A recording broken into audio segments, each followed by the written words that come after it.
ഇന്നത്തെ എൻ്റെ കഥയിലേക്ക് എല്ലാവർക്കും സ്വാഗതം. ഇന്ന് ഞാനെന്തിനാ വന്നെന്നാ, നമ്മളെ ഇവിടെ പുയ്യാപ്ല സൽക്കാരത്തിന് ഒഴിച്ചുകൂടാൻ പറ്റാത്ത ഒരു അടിപൊളി പത്തിലുമായിട്ടാണ് ഞാൻ വന്നത്.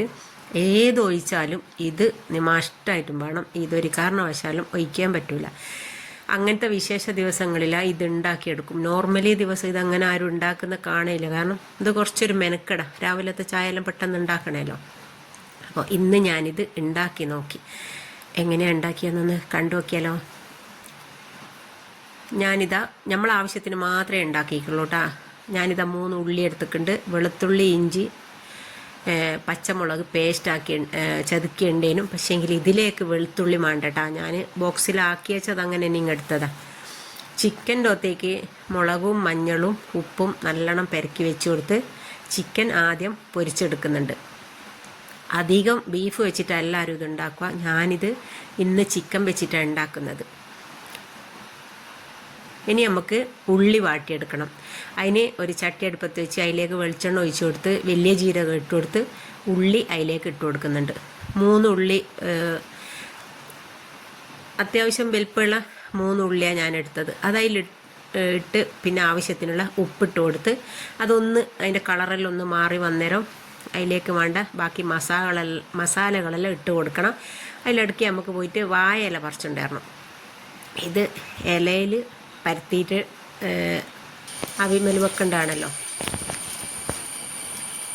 അങ്ങനെ ഇല പറിച്ചു കൊണ്ടുവന്ന് പിന്നെ അതിലേക്ക് ഇഞ്ചി പച്ചമുളക് ഇത് രണ്ടും ഇട്ട് കൊടുക്കുന്നുണ്ട്. വെളുത്തുള്ളി ഇട്ട് കൊടുക്കണ്ടേ, ടേസ്റ്റ് വ്യത്യാസം വരും. പിന്നെ അതിലേക്ക് മഞ്ഞൾ, മുളക്, കുരുമുളക്, കുറച്ച് ഗരം മസാല ഇതും കൂടെ അതിലേക്ക് ചേർത്ത് കൊടുക്കുന്നുണ്ട്. പിന്നെ ഇതാ ഈ പൊരിച്ച് വെച്ചിട്ടുള്ള ചിക്കന് അതിലേക്ക് ഇട്ട് കൊടുക്കുന്നുണ്ട്. പിന്നെ കറിവേപ്പില അതിലേക്ക് ഇട്ട് കൊടുക്കുന്നുണ്ട്. പിന്നെ ഒരു മുറി തേങ്ങ നല്ലോണം കുറച്ച് മഞ്ഞളും ഉപ്പ് ഇട്ടിട്ട് മിക്സിയിൽ നിന്ന് നല്ലോണം ഒന്ന് പൊടിച്ചെടുക്കുന്നുണ്ട്. അരക്കണ്ട, പൊടിച്ചെടുത്താൽ മതി. അങ്ങനെ അതും കൂടെ ഇതിൽ ചേർത്ത് കൊടുത്ത് പിന്നെ ഈ ചിക്കനും അതിലേക്ക് ഇട്ട് കൊടുത്തു. ഇനി നമുക്ക് പത്തിൽ പരത്തണമല്ലോ. പത്തിൽ പരത്ത് ഇവിടെ നമ്മൾ ഗ്രൈൻഡറിൻ്റെ ഒത്തുനിന്ന് പുയിങ്ങലരി പോർത്തിയിട്ട് അരച്ചിട്ടായി പത്തിൽ ഉണ്ടാക്കൽ. പക്ഷെ ഇന്ന് രാവിലെ എണീറ്റ് നോക്കുമ്പം അരി പോർത്തിയതുമില്ല, അരച്ചതുമില്ല, ഒന്നുമില്ല. അപ്പം എനിക്ക് തോന്നിയൊരു ഐഡിയ ഇത് പൊടിച്ച അരി ഉണ്ടേനും. അപ്പം ഞാൻ വിചാരിച്ച് അത് വെച്ചിട്ട് ഈ പത്തിലൊന്ന് ഉണ്ടാക്കി നോക്കിയാലോ. കുഴപ്പമൊന്നുമില്ല, ടേസ്റ്റ് വ്യത്യാസമൊന്നുമില്ല. അങ്ങനെ ഒരിളം ചൂട് വെള്ളത്തിൽ ഈ അരി കുഴച്ചെടുത്തിട്ട് ഇലയിൽ കുറച്ച് വെളിച്ചെണ്ണ തടവി കൊടുക്കണം. അല്ലെങ്കിൽ പത്തിൽ അതിൽ ഇങ്ങോട്ടേക്ക് പോന്ന് കിട്ടൂല, അട ഒട്ടിപ്പിടിച്ചിട്ടുണ്ടാവും. അങ്ങനെ ഇലയിൽ എണ്ണ ആക്കി നമ്മളെ കൈമ്മേലും കുറച്ച് എണ്ണ തടവി കൊടുക്കണം. എന്നാൽ പെട്ടെന്ന് ഒട്ടിപ്പിടിക്കാണ്ട് എല്ലാം സെറ്റാവും. അങ്ങനെ അത് പരത്തി കൊടുത്ത് അതിലേക്ക് ഇതാ മസാല കുറച്ചായിട്ട് തേച്ച് പിടിപ്പിച്ച് കൊടുക്കുന്നുണ്ട്. കുറച്ച് കട്ടിക്ക് മസാല ഇട്ട് കഴിഞ്ഞാൽ പത്തിലൊന്നും കൂടി ടേസ്റ്റ് ആയിരിക്കും. അധികം മസാല ഇടുന്ന സമയത്ത് പിശുക്കണ്ട. മസാല ആവശ്യത്തിന് ഉണ്ടാവുമല്ലോ. 3 ഉള്ളിയുണ്ട്, ഒരു മുറി തേങ്ങ ഉണ്ട്, പിന്നെ അത്യാവശ്യം ചിക്കനും ഉണ്ടല്ലോ. അങ്ങനെ ഒരു ലെയർ പരത്തി ഇവിടെ സെറ്റാക്കി വെച്ച് ഇനി ഇതൊന്ന് കവർ ചെയ്യണം.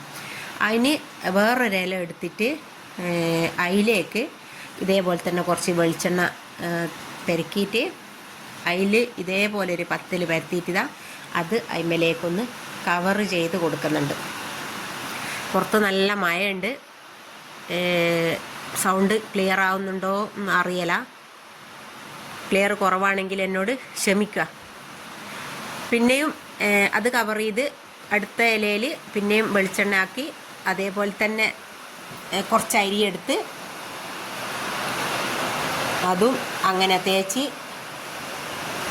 നല്ലോണം അരി അതിലേക്ക് പരത്തി കൊടുത്ത് ആ ഒരു സമയത്ത് എന്താക്കണം, 2 ലെയറിൻ്റെ മേലെ പിന്നെയും മസാല വെച്ച് കൊടുക്കണം. ആവശ്യത്തിന് മസാല നല്ലോണം ഇട്ട് കൊടുത്തിട്ട് ഈ പരത്തി വെച്ചതും ഇതിന്മേലേക്ക് കവർ ചെയ്ത് കൊടുക്കുക.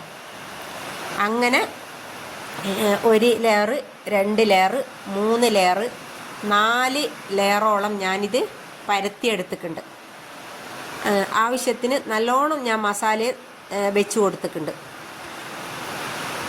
അങ്ങനെ 3ാമത്തെ ലെയറും ഞാനിത് അതിമേലേക്ക് വെച്ച് കൊടുക്കുന്നുണ്ട്. ആ ഒരു സമയത്ത് എൻ്റെ ഫോണിലെ ചാർജ് കഴിഞ്ഞ് ഞാൻ ഫോൺ ചാർജിനിട്ടിട്ടാണ് പിന്നത്തെ ലെയർ ഞാൻ പരത്തിയെടുത്ത് ഏകദേശം സെറ്റാക്കി എടുക്കുന്നത്. അങ്ങനെ 4 ലെയറും പരത്തി ഈമേൽ ഒന്ന് മോഡിഫിക്കേഷൻ ചെയ്യാൻ വേണ്ടിയിട്ട് ക്യാരറ്റ് ചെറുതായിട്ട് കട്ട് ചെയ്ത് അതിമേലേക്ക് ഞാൻ ഇട്ട് കൊടുക്കുന്നുണ്ട്.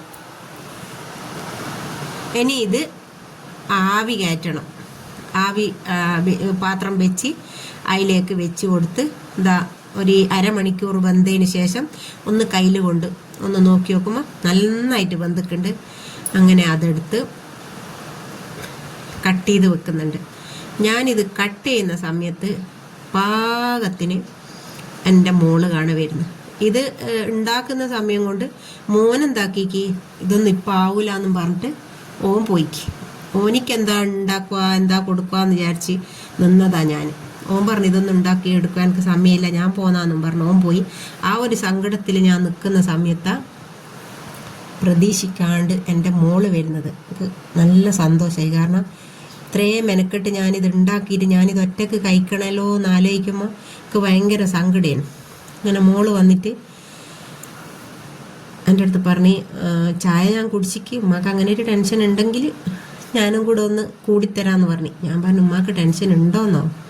ഇതാ 10ന്റെ 4 റയലല്ല ലെയർ ഇതാ. അപ്പോൾ ഇതാണ് ഇന്നത്തെ 10. അപ്പോൾ എല്ലാവരും ഒന്ന് ട്രൈ ചെയ്ത് നോക്കുക. അടിപൊളി സാധനമാണ്. ഇഷ്ടമാണെങ്കിൽ ഒന്ന് ലൈക്ക് ചെയ്യുക, ഷെയർ ചെയ്യുക, എന്നെ ഒന്ന് സബ്സ്ക്രൈബ് ചെയ്ത് സപ്പോർട്ട് ചെയ്യുക. ഞാനിട്ട ഇന്നലത്തെ വീഡിയോന് എനിക്ക് തീരെ വ്യൂസ് ഇല്ല, അതും കൂടെ ഒന്ന് കാര്യം ചെക്ക് ചെയ്തിട്ട് അതിനും കൂടി ഒരു ലൈക്കും എന്താണോ നിങ്ങൾക്ക് പറയാനുള്ളത് അതിനൊരു കമൻറ്റും കൂടെ. ബാഡ് കമൻ്റ് ആയാലും നല്ല കമൻ്റ് ആയാലും എന്തായാലും കുഴപ്പമില്ല, എന്തെങ്കിലും ഒരു കമൻറ്റും അങ്ങോട്ടേക്ക്. എന്നാൽ ഇൻഷാ അല്ലാഹ് അടുത്തൊരു വീഡിയോ ആയിട്ട് വീണ്ടും കാണാം.